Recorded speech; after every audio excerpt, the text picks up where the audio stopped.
I've never been the type to scare easily. I grew up hiking, camping, and hunting in the mountains of northern Idaho. I've spent more nights than I can count alone in the woods, and until a couple years ago, I never had a reason to think twice about it. This happened in the fall of 2020. I had just turned 27 and was going through a rough patch, work stress, a breakup, and just feeling burnt out in general. So I did what I usually do when life gets too loud. I packed up my gear, loaded my old Tacoma, and headed up to one of my favorite spots, about 3 hours north of Coeur d'Alene. The area is pretty remote, lots of pine forest, creeks, and dirt roads that barely exist anymore. There's a place I go to that's not even marked on most maps, a clearing near a narrow river bend with a small rise overlooking it. No cell service, no traffic, just silence. I got there around noon, hiked a couple miles out with my gear, and had camp set up by mid-afternoon. It was peaceful, cool, overcast, and totally quiet except for the wind through the trees. I spent the evening doing what I usually do, whittling, writing in my journal, drinking some instant coffee by the fire. When it got dark, I turned in early. I woke up a little after midnight. No reason, no sound, just wide awake. The kind of awake where you know you're not falling back asleep anytime soon. I lay there for a while, staring at the roof of my tent, listening to the wind. But then I realized something was off. It was completely silent. If you've ever been in the woods, you know that even at night, there's usually something, wind, bugs, distant owls, whatever. But this was dead quiet. No breeze, no rustling, just this thick, unnatural stillness. I unzipped the tent and stepped out. My fire had burned down to embers, and the forest around me was black. I grabbed my flashlight and scanned the tree line, but there was nothing. Still, I had that weird feeling like I wasn't alone. You know that sensation when something's just watching you. I tried brushing it off. Maybe a deer passed through. Maybe I was just spooked from waking up too fast. But the unease didn't go away. In fact, the longer I stood there, the more intense it got. It felt like the woods were holding their breath. I was about to get back in the tent when I heard it. A branch cracking. Off to the right, maybe 30 or 40 feet into the trees. Not a twig snapping in the wind, this was heavy, like someone stepped on it. I froze. I listened hard. Nothing. Just silence again. But I couldn't shake the feeling that whatever made that noise hadn't moved on. That it was still there, watching. I turned off the flashlight for a second, trying to let my eyes adjust. The darkness was thick, but I thought maybe I'd see movement if I stopped flooding the area with light. That's when I heard another crack, this time on the left side. Same distance, same kind of snap. That's when I realized whatever was out, there wasn't moving away from me, it was circling, keeping its distance, maybe, but moving around me deliberately. At this point, I wasn't thinking animals. I've seen mountain lions, bears, coyotes, even wolves up here. They don't act like that. They don't coordinate, and they sure as hell don't stalk a person silently for 20 minutes. I started backing toward my tent, slow and steady.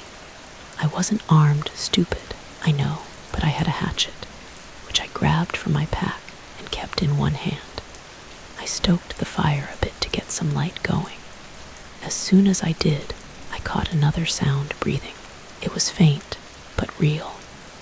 Labored, like someone trying to stay quiet, but out of breath. It was coming from just beyond the tree line, maybe 15 feet out. Shine the flashlight in that direction, and I swear to God, I caught a glimpse of something move behind a tree. Just a shadow, tall, thin, too thin. That was it for me. I threw dirt on the fire, grabbed my pack, and bolted. I didn't even take the tent. I just took off down the trail toward my truck. It was a brutal hike back, pitch black, but adrenaline carried me most of the way. Once I was about a mile out, I finally slowed down. I kept looking behind me, but I didn't hear anything else. No footsteps, no breathing. Just the wind had started again. It felt normal. I got back to my truck just after 2 a.m. and didn't stop driving until I was back in town. I didn't sleep, just sat in my apartment with all the lights on, replaying it over and over. Here's the part that really got to me, though. A week later, I decided to go back, just to check things out during the day, see if I'd left anything behind. When I got to the site, my tent was still there, collapsed from the wind. But what stopped me cold was what I found about 15 feet from it. Footprints, not animal tracks, bare human footprints. Long, narrow, and barefoot. Dozens of them circling where my fire had been. Some of them leading right up to the tent, then back into the woods. I didn't stay long. To this day, I have no idea what I encountered out there. I haven't camped alone since, and I don't think I ever will again. This happened a couple of years ago when I rented a cabin for a weekend to get away from everything. I'd been burned out from work, relationships, all of it. A friend of mine had access to this small, one-bedroom place deep in the woods of northern Michigan. No Wi-Fi, no TV, and barely any cell service. Perfect. I got there late Friday afternoon, just as the sun was dropping behind the trees. The place was about a quarter-mile off a dirt road. No neighbors in sight, just dense forest all around. It had one main room, a tiny kitchen, a bathroom, and a fireplace. Rustic, but not rundown. I unpacked, lit a fire, cracked open a beer, and settled into one of those deep, comfortable silences you only get out in the woods. It was cold enough that you could see your breath if you stepped outside, and by the time night fully set in, I'd already lost track of time. I was dozing on the couch when the first knock came. It wasn't loud, just a soft, deliberate tap on the front door. I froze. I hadn't heard any car pull up, no crunch of tires or footsteps leading up the porch. Just those 3 knocks, like someone using their knuckles carefully. At first, I thought maybe it was the wind, but there was no wind. I turned down the fire, stood up slowly, and walked to the door.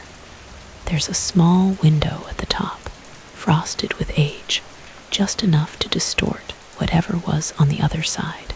I looked through, no one. I waited, still nothing.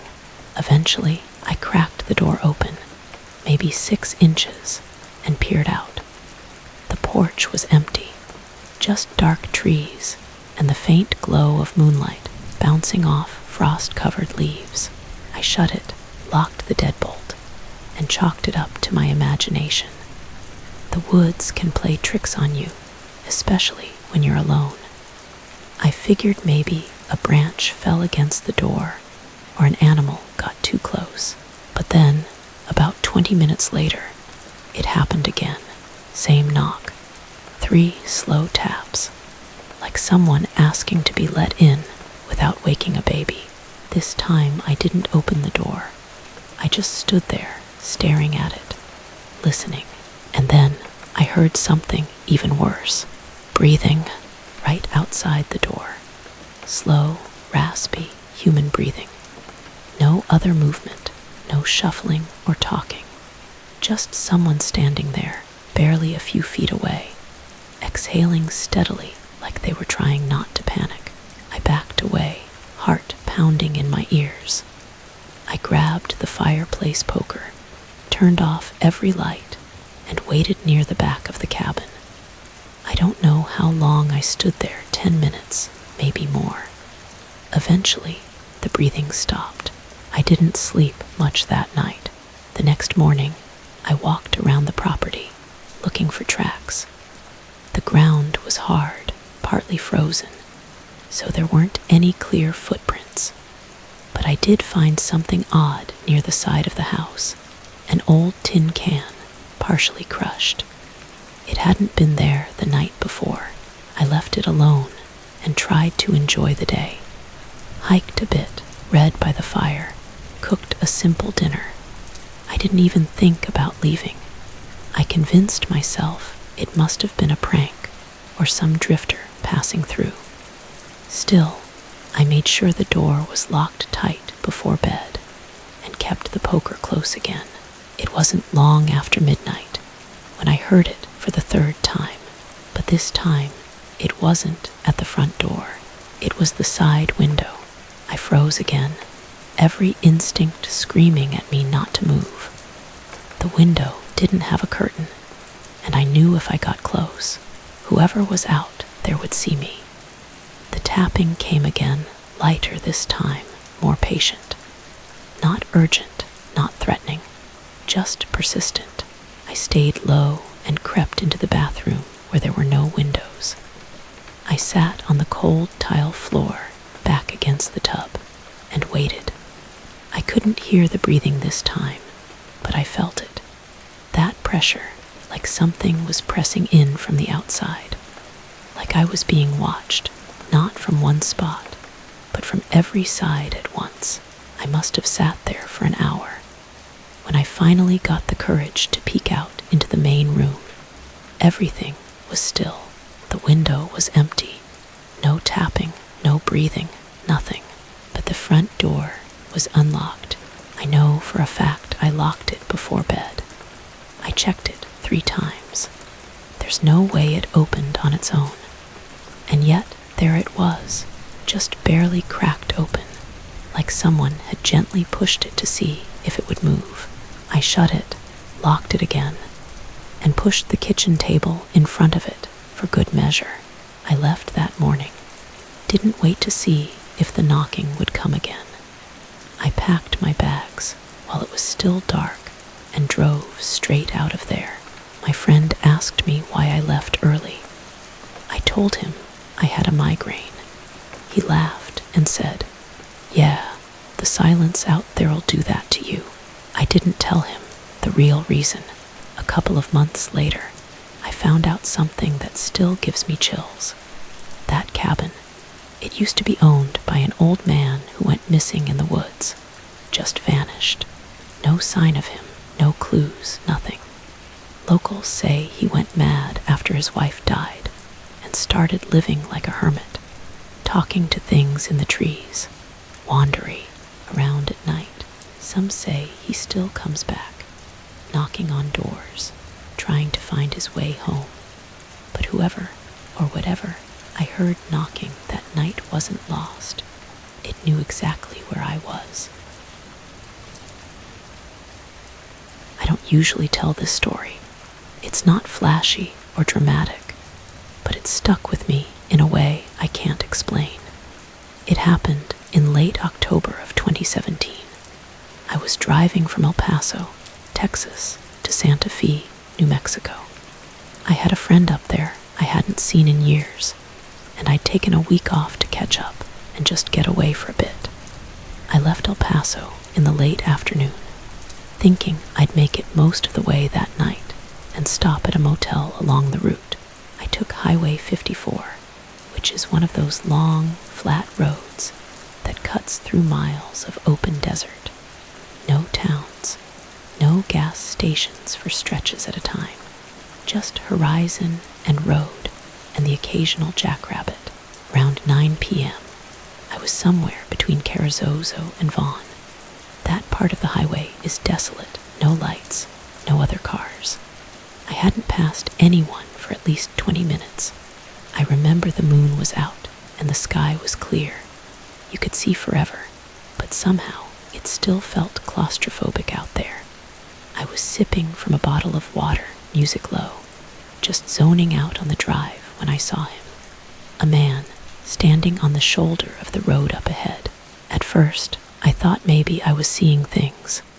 You don't expect to see people walking out there at night. But as I got closer, I slowed down. He had one arm out, thumb up, classic hitchhiker pose. He wasn't waving frantically or anything, just standing still, watching my headlights approach. I almost drove right past him. Something told me to keep going.